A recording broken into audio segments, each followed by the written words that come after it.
thanks so much for joining me today. We're really lucky to be able to talk to this audience about inclusion and financial institutions, which is kind of a weird combination, for me anyway. Well, first of all, let's hear about you before we get into the actual topic.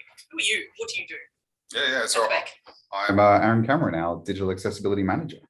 So my job is to basically look after the team that drives the standards, the auditing, the testing, all the things that really make sure that our digital experiences are as accessible as possible, particularly to people with disability. And we're at National Australia Bank, which is in Australia, which is a long way away from most of the rest of this audience, I presume. Yep. Digital inclusion, how did you get into it? And you talked about systems already and jumped straight in from you to that because you obviously have a close affinity to your work. How did you get into this and what does it look like in an institution that provides traditionally just finance? Yeah, definitely. So my background is actually linguistics. So it always came down to communication. How do we translate one language to another? The complexities of that. I've always loved tech. So it's actually just a merger of those two disciplines, really looking at how we actually communicate in a digital space, translating from one medium to another. Because I struggle to come to a bank. Really it's the broad reach of people, not only obviously customers, but our colleagues as well, who, let's make as an accessible workplace as possible. It's I don't know, that's the key goal. But also everyone's got an account, right? I mean, this is one of the things that I find really interesting because people will ask me about my past doing UN work or whatever. And my answer is that banks are places of power. There's an enormous power in servicing so many customers and colleagues. And community as well. And community, that's a key goal. Like, NAB can be easily a pillar, a beacon of, hey, this is an amazing, accessible example of how we can really build a great banking environment for everyone. As you say, customers and colleagues, but also that community as well. Yeah. We shape the conversations. I mean, not deliberately having C words, but there we are, all of the alliteration. What do we do really well from your perspective? And we work, for those listening in, we work fairly closely on a range of initiatives across the bank, which is how we're lucky enough to cross paths. But what do you think works really well? What is the bank doing that's great in your mind? Yeah, I think definitely the support to be able to do what we need to really make sure our particularly in my space, I'm obviously very biased towards the digital accessibility side of things, but to be able to build the frameworks and processes and standards and the team, the capabilities, the talent to actually do this. Accessibility is I would still say very immature. If you rewind 5-10 years ago, things like WCAG and accessibility, this concept of digital accessibility didn't make sense. We still have the historical ideas of ramps and whatnot. But in a digital space, what is the equivalent of a ramp? What is the equivalent of these accessible experiences? And are we actually paying attention to who can't use them, who can't use our banking services, whether it's digital or physical, or even the intersections of those as we're getting into it? Well, one of our colleagues mentioned in a presentation the other day, Gemma Pellers mentioned people in prisons, and I never thought about incarcerated people needing to access. And then she was talking about how a lot of the needs are similar. Can you talk through in a bit more granular detail sort of what are we doing to be more accessible? What does digital inclusion look like for a financial institution from your perspective? So definitely for myself, the big bias, I wouldn't say bias, but the big focus of myself is towards disability.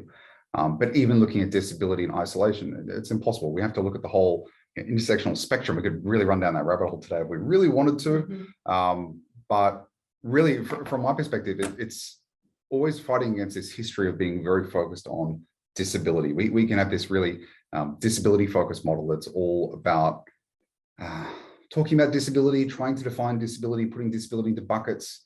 But how can we actually make tangible, consistent standards and decisions if we're talking about disability?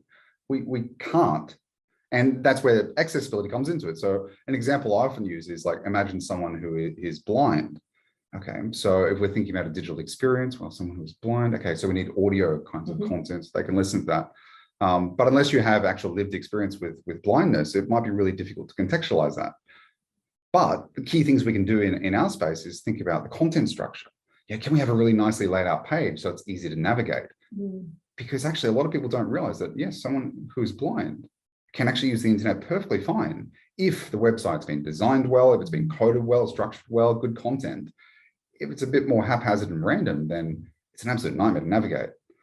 So there's all of those different layers there. Now, if I were then to say, imagine someone with an acquired brain injury. How do we build a website for someone with an acquired brain injury?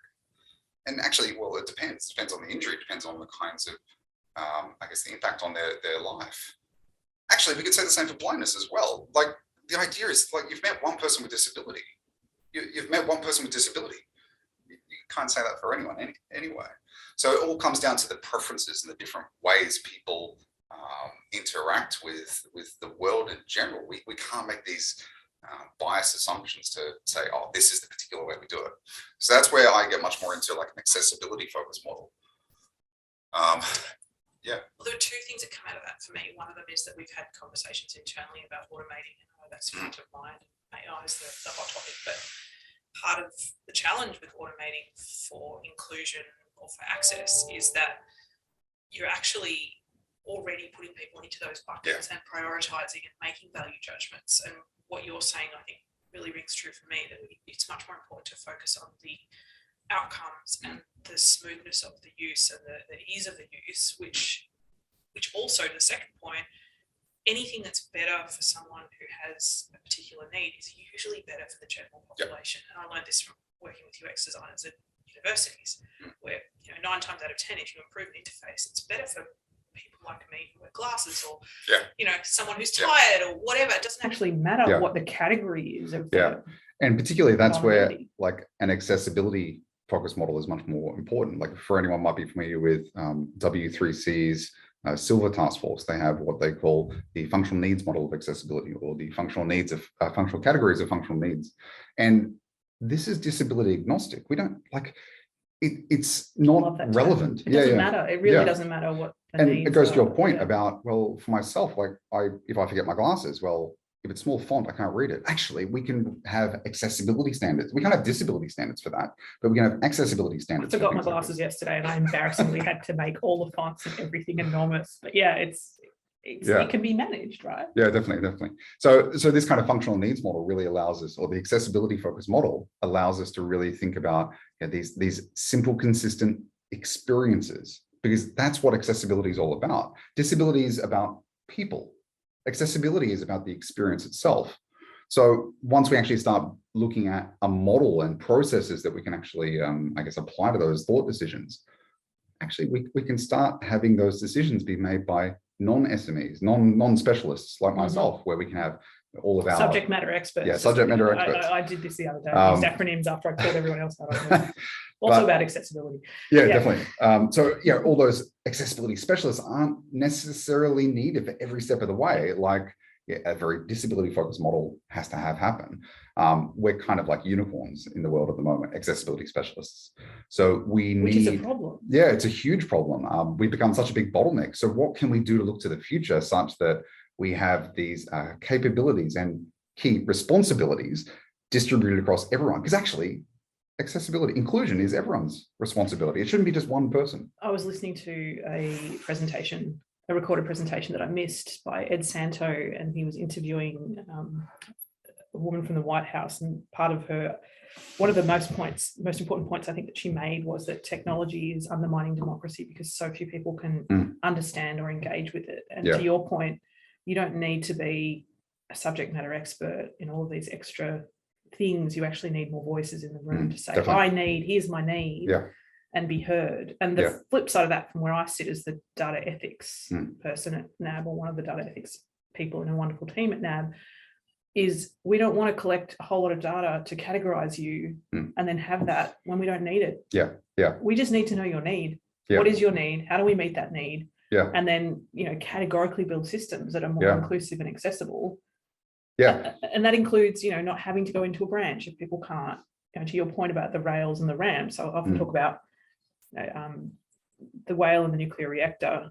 Langdon Winner talked about the overpasses in New York were built deliberately low to keep the double-decker buses out because they brought in a certain type of person that we didn't want in New York, right? And architecturally, it's really easy to see these things, or whether it's a glass-footed bridge that a female architect will go, have you thought about the fact that not everyone wears pants? Or these bridges, it's not as visible in the digital world. So can you just talk a little bit about that sort of lack of physicality and what you do in your role? I mean, you talked about frameworks and obligations, and for corporations, that's incredibly important. What else? How else do you embed that sort of diversity of thought, that to avoid those sort of physical things we wouldn't tolerate in the physical world, but in the digital world are far more easy to overlook. Yeah. And I think embed is the key word there. Yeah. We can't be inclusive at all. We can't apply inclusion to a world unless we ourselves are inclusive. So we need that diverse range of perspectives as much as we possibly can across all the different, the whole spectrum of intersectionality. So looking from disability, but not just disability in isolation, bringing in race and gender and all the different, everything. Yeah. Because without that cross section, like who are we representing? It's like, am I the average internet user? We can design a website for me. No, probably not. No, definitely not. Yourself, no. We can't get even a pool of people. Yeah. We need kind of everyone. We of course need to design these experiences for everyone. So to overcome those barriers, I think one of the key fundamentals there is ensuring that we have a diverse workforce that actually has those diverse range of perspectives, and they have, I guess, a voice in the room in these processes, not just in a corner to be referred to as needed. The representative of. And how do we take on board feedback from, this is not an area that I deal with as much, but I'm sure you do, from customers and colleagues when they say, hey, this isn't working, that overpass is too low, or that we don't want that glass. Yeah, definitely. Yeah. How do you incorporate that in policy? What's your advice for people who are thinking about this within their own organizations? Yeah. So my advice for anyone in this kind of situation is ensure you're capturing the correct data. If you are lumping in, say, accessibility in with vulnerability, that's a bit of a danger, because not every person with disability is automatically vulnerable. There's a misassumption often that, a person with disability, they maybe have financial vulnerability or some other circumstances that we I guess automatically apply to them. That's not true. That's a misassumption. That's a bias. Yeah, I'm thinking about it outside of this context. The reason I'm smiling is thinking about it from a previous UN sort of war zone work of like people who are in war zones they're vulnerable, but they're incredibly resilient. Yeah. And the skills and the strengths and the protections they need are often temporary, but also not reflective of what their capabilities are. So putting this in a broader context. So what you're saying is to really reflect on what the needs are at a particular point in time, not to frame things broadly with some of our own prejudices and biases. And definitely not framing it around disability. I've said countless times here at NAB that disability is never the problem. It's always the inaccessibility of the world. Disability isn't something that needs to be solved. If the world were perfectly accessible, the word disability wouldn't even exist, as much as the color of white wouldn't exist without black. You need that opposite. So we're only talking about disability because the world itself is inaccessible. So if we fix the world, if we fix all of our digital and non-digital spaces, disability is no longer a thing. It's a pie in the sky dream, but we should always be striving to reach that. And to not make it as much of an issue for the purposes of inclusion. And that goes to data and systems. I mean, we've sort of focused really on systems and banking, given that we here work at a bank, but is there any other advice or any other final thoughts that you want to share with this group? It's an international consortia sort of thinking about issues of inclusion and data literacy. I think the point that more people need to be in the room when we have fairness by design, a whole lot of different concepts about inclusion, but from a corporate perspective, I think it's a fairly unusual input. What would your, to someone joining this area, what would your words of advice be? Yeah, definitely. That the word disability is, I don't want to say loaded, but it has a lot of history behind it. And what I would say that you're a linguist, right? Of course, but as am I, which I should have also disclosed. Two linguists in a room, what could go wrong? But taking that word disability, and throw it away, because it's not about the disability at all. Like I said, like if we are looking at Australia, we do have 18% of Australians with disability. But that data alone, even more if we use exactly terms and so at times. It's the identification of having a disability as well. Like we look at the latest census, I think it was 25% of Australians have some medical or health condition that impacts their life.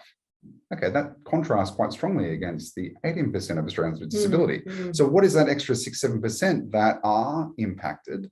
So that, like at a self-declared sense, but don't consider themselves a person with disability. And that's why a disability focus doesn't help at all. We need to be looking at the broader context for actually everyone benefits. And it sounds like we need more people with your expertise. And more generally the voices, the different diversity of voices to Yeah, speak definitely. out in these fields. Yeah, and particularly looking at corporates and enterprises Yeah. and big companies, we're talking about 18% of the population in Australia. 18% that's not a minority.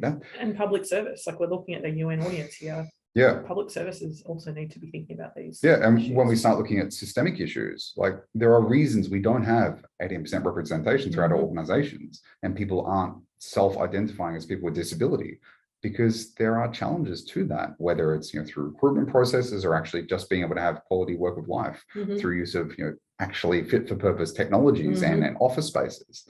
There are an immense number of barriers for all range of disabilities of different people to be able to actually join the workforce and actually then be that diverse perspective in the room.